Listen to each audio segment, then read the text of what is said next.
When you think of a strong and powerful telescope, we have several of those on Earth. When you think of a strong and powerful telescope in space, there's one, the Hubble Space Telescope. But the new one, the James Webb Telescope, will be even farther out in space than the moon. How far will it be? And let's talk about that new telescope.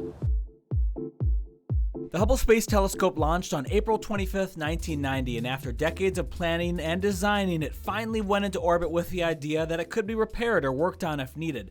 The James Webb Space Telescope will launch soon, and it's designed to last for up to 10 years, hopefully without any major issues, since it'll be at Lagrange Point 2, otherwise known as L2. So where will the telescope be? Point L2 is a distance much farther away than the Hubble Space Telescope is. Hubble is about 340 miles away from Earth in its orbit. The moon, a little bit farther away than that, but for point L2, that is 1 million miles away from the Earth. And it's in an interesting position because at that point, it always stays in constant orbit with the Earth. It doesn't accelerate or decelerate as the Earth is orbiting the sun. And we're always in communication with it. Plus, after launch, hopefully it won't take too long, but 30 days it'll take to reach point L2.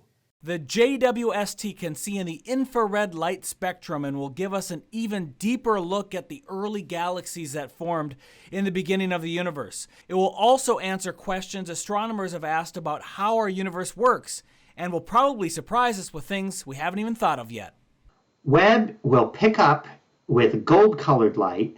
It absorbs everything bluer than that because the mirrors are actually coated in gold, and reflects red light and infrared light out to where we're seeing the heat from the stars and galaxies in the distant universe. By working together, Hubble and Webb will give us a multicolor picture of the universe. I heard one interesting analogy. This telescope is powerful enough to see the city lights on Earth if it was orbiting at the edge of our solar system looking in. Within 30 days, the telescope will reach point L2, and shortly after that, I hope we'll get some amazing images and science coming from the spacecraft.